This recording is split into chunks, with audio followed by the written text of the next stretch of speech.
Vocês acham mesmo? Olha só, eu fico com. Vou levantar. Eu já falei essa questão aqui antes, foi de uma matéria que eu li. Acho que foi até no DCM, se eu não me engano, essa matéria até. Bom, eu acho que não é do Pedro, não. Eu não tenho certeza de onde que eu li essa matéria. A gente deve tomar cuidado ao falar de bolsonarismo, porque evidencia um movimento que é extrema-direita. A gente tem que reforçar mais esses termos extremos. Foi o Zé de Abreu que falou isso, ele viralizou muito falando isso aí. Mas porque não é bolsonarista. Eu não sei se daqui mas, Gustavo, vou te provocar. Daqui a 2 anos, talvez, mas daqui a 4 anos, gente, vocês acreditam mesmo que Bolsonaro vai estar dando alguma carta? A questão não é daqui a 4 anos. Não é o Bolsonaro. O bolsonarismo não vai resistir ao Bolsonaro, entendeu? Só que ele ainda tem um percentual de eleitorado que acredita nos ideais defendidos por ele, porque ele é o porta-voz disso. Então ele não vai ter a força que teve em 2018 e 2022, mas ele terá alguma força ainda em 2026 para ajudar ali a coordenar alguma coisa em uma possível chapa da extrema-direita. Porque ele ainda é o maior expoente da extrema-direita. Não tem um sucessor ainda no Brasil. Uma forçação de barra de uma coisa que a gente ouve muito aqui, que é o seguinte: não sou petista, sou lulista. Não, sim, mas Gustavo, pensa o contrário. O Bolsonaro era o presidente em exercício na pandemia que matou 1 milhão de pessoas. Do mesmo jeito que bolsonarismo promove ele, bolsonarismo delimita muito bem o que ele fez no Brasil nesse período. Então eu acho que a gente tem que chamar de bolsonarismo mesmo. Eu acho que a extrema-direita, aí eu concordo com você, que a extrema-direita é o movimento maior, que envolve mais pessoas, que podem eleger o Bolsonaro e podem eleger um futuro líder. Aí, do ponto de vista da ciência política, eu concordo que dar outro nome seja mais prudente, porque é um movimento maior do que acho que é o clã Bolsonaro, sem dúvida. Então, mas por que a gente não pode deixar de chamar o bolsonarismo assim? Deixa eu explicar para vocês. A extrema-direita é um movimento que existe no mundo inteiro, né? Ela tem ali as suas... Se você for, por exemplo, os Estados Unidos... Ela completou 100 anos, você sabe, né, Carlito? O integralismo no Brasil completou 100 anos. Então, se você for para os Estados Unidos, para a Europa, enfim, para várias regiões do globo, você vai encontrar a extrema-direita, características idênticas, né? O discurso nacionalista, discurso separatista em alguns momentos, misógino, racista, supremacistas, enfim, enaltecendo o passado glorioso, tentando criar um vínculo com o misticismo atrelado à religiosidade. Isso são discursos que vocês vão encontrar em qualquer lugar do mundo quando se fala de extrema-direita. Quando a gente fala sobre o bolsonarismo, a gente precisa falar de um movimento fascista que surgiu no Brasil no século XXI, que tem como a sua liderança o Jair Messias Bolsonaro. Então, todas as pessoas que seguem de qualquer maneira ainda os ideais propagados pelo Bolsonaro, esses são fascistas brasileiros que seguem o movimento bolsonarista, que está dentro, de forma macro, da extrema-direita. Então, hoje, o movimento de extrema-direita no Brasil é o movimento bolsonarista, um movimento que tem força. A gente tem figuras ali da extrema-direita que são mais radicais ainda que os bolsonaristas, porque o bolsonarista, Gustavo, que você até trouxe na nossa live aqui mais cedo, que serão as pessoas que se consideram pobres de direita, ou que pobre que vota no Bolsonaro. Acho que foi essa referência que você fez, eu não me recordo agora. Eu falei do pobre de direita aqui, né? Mas o bolsonarista é o indivíduo que se identifica com os ideais fascistas propagados no Brasil pelo Bolsonaro. Eu quero recomendar para você um livro interessantíssimo chamado Como Funciona o Fascismo.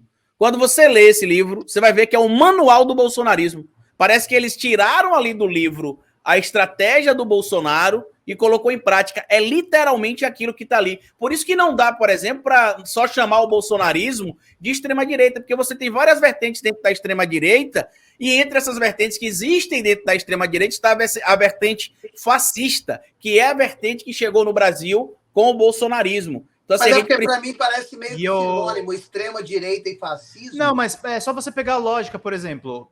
Por que existem vários fascismos? Por que o pessoal chama nazismo de nazismo? Porque o nazismo fez o Holocausto, Gustavo. A gente precisa lembrar dos crimes que essas pessoas fizeram também. Perfeito, Pedro, eu acho que é legal falar em bolsonarismo porque esses caras, repito, você repetiu aqui, mataram 700 mil pessoas contabilizadas e contando as pessoas que não foram contabilizadas, provavelmente há 1 milhão de mortos. Isso está na culpa dele. A gente precisa parar de ser ingênuo no seguinte sentido, de tipo, não, a gente tá... Que nem, por exemplo, eu estava lendo a timeline agora há pouco. Vocês estão falando do coach da Campari, vocês estão fazendo propaganda. Não, gente. O coach da Campari é pauta para a gente falar de masculinismo e comportamento misógino.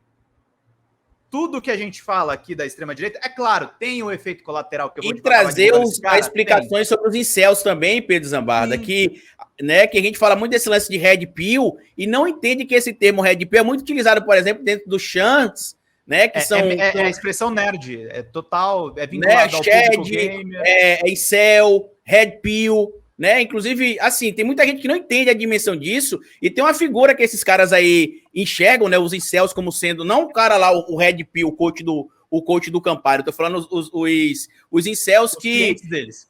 Né, que enxergam, por exemplo, um cara que promoveu um ataque gravíssimo dos Estados Unidos chamado Elliot Rodger, como sendo o cara que promoveu a revolução incel, que aí tirou o foco dos Shads, que são esses caras estilosos, que tirou a atenção, que chamou a atenção ali para punir as Stacys, que são as meninas ali, por exemplo, que ignoram esses caras. Porque o que é o incel, Gustavo? É o celibatário involuntário, né? Os caras que não conseguem, por exemplo, uma namorada e não conseguem transar, por exemplo, não conseguem fazer sexo com a mulher. Eles se sentem frustrados por isso. E entendeu? No Brasil, eles têm alguns que são glorificados. Não, mas são pessoas que não conseguem, não por não querer, entendeu, Gustavo? Eles tentam, mas as mulheres os ignoram. Isso. Entendeu? E aí eles partem para uma questão violenta. O matador de Realengo é muito endeusado por essa galera, viu, Carlinhos? O matador de Realengo, os caras de Columbine também, por exemplo. Calma aí, mas eu quero entender. Então, assim, existe um grupo de pessoas... Vai lá. Que não tem sucesso com as mulheres. São cabaços. Vamos parar de usar a expressão inglesa. É cabaço. Que são os caras. É porque eu tô me. São os virgões aí, pronto. Os virgens que não conseguem. Toda vez que eu me policio nas palavras, vocês vão e me. Vai o Pedro Zambarda e ferra. Então, eu tô sendo seu antagonista agora. Você não faça como eu. O cara não tem sucesso com as mulheres, mas ele quer. Aí. Por não ter sucesso, ele se frustra, fica violento e age com violência com essas mulheres. Exato. Ele cria um ódio contra as meninas que ele chama de Stacys e os caras ali que são os gatões, os bonitões, ele chama de Shads. Entendeu? E é uma progressão. O cara, por exemplo, ele tem um comportamento antissocial, aí ele vai para os games, aí ele vai para a cultura nerd, aí ele vai para os fóruns anônimos. E no fórum anônimo, como todo mundo não tem uma identidade muito certa, os caras incentivam, vai lá na escola e se vinga das mulheres que sempre te rejeitaram. E aí monta-se o manualzinho do terrorismo doméstico, entendeu? E aí você vê muita penetração de ideia de extrema-direita lá, porque é um lugar politicamente incorreto, usando as palavras do seu colega Danilo Gentili, que adora endossar esse tipo de coisa, que resulta nesse comportamento extremamente problemático. E aí os caras seguem nisso. Aí vota no Bolsonaro. Quem conhece os incels, quem conhece a história dos incels... Estão no meio usando isso também como uma ferramenta política e de catequismo político, é isso, né? O incel famoso é o Monark, né? Que a gente, né? O ídolo, né? Dos incels. Inclusive, muita gente veio me contradizer. Quando eu virei e falei numa live, eu falei, gente, o Monark é um incel. Não, mas ele tem namorado. Gente, isso não importa. Eu sei que ele transa. Também era o incel, o Paulo Cogos também, por exemplo, tá? O Paulo Cogos não transa, no caso, mas ele é incel mesmo. Não, mas assim, não necessariamente está só atrelado à questão sexual, né? Porque eu tô lendo muito sobre... É comportamental, exatamente. São os rejeitados ali pelas mulheres, eles não conseguem interagir com mulheres. Quando conseguem interagir, são descartados, são rejeitados. E eles criam um ódio, né? Por essas mulheres, ou pelos caras ditos ali bonitões, padrão. Eles se consideram, por exemplo, cavalheiros, né? Que as mulheres deveriam gostar, mas não gostam porque eles são bonzinhos demais. E os caras que as mulheres gostam, eles consideram malvados. Então, quem é que eles consideram os ídolos dele? Os Red Pills e os MGL, se eu não me engano, que tem outra abreviação que eles utilizam. Eu tô lendo muito sobre isso para falar. São duas coisas. Esse MGO é Men Get On Way. Isso é um movimento mais antigo. Isso existe desde 2001. É um dos corações desse masculinismo que depois vira o Red Pill nos anos atuais. Começou com tratados na internet, em fóruns anônimos, e resultou, por exemplo, um fórum masculinista muito grande, é o Breitbart News. O Breitbart News era um veículo do Steve Bannon e do Andrew Breitbart. Era um veículo de extrema-direita que apoiava o Trump. E eles vão promover aquele cara que é subcelebridade americana, que é o Milo Yiannopoulos. Esses caras vão ser a base para depois você criar o Red Pill. O Red Pill, ele é o varejo desse masculinismo. Porque quando a gente isso fala ali depois do filme Matrix, quando a gente fala Eles da origem deram um desse contexto movimento, errado. é o atacado. Tem várias coisas ali no meio, que aí vai se misturar. O Trump, ele é muito masculinista, porque ele era um cara que arrumava briga de luta livre, ele era o empreendedor do próprio negócio dele, ele era o cara que deveria ser presidente da República desde 1989. Então ele é um cara que ele tá nesse imaginário do pessoal. É igual o Bolsonaro. O Bolsonaro é a mesma coisa. Você pega um vagabundo que tá há 30 anos no Congresso, faz porra nenhuma, mas você cria um mito em torno dele. Então, e essas pessoas... E o Red Pill é uma versão, na verdade, mais soft desse movimento grande que eu tô explicando para vocês, porque ele é o distorcida cara... ali do lance da pílula do Matrix também, né? Que eles pegam o contexto é um cara que é empreendedor solo, ele lança uns livros de autoajuda meio capenga, mas que os caras leem muito e ele ganha dinheiro nisso. Não, e para entrar nesse, porque eu sou muito novato nesses termos e muito novato, estou ouvindo isso aqui agora, estou impressionado, mas tem uma coisa que está me fazendo sentido com tudo. O fato é o quanto que a bolha é nociva e perigosa.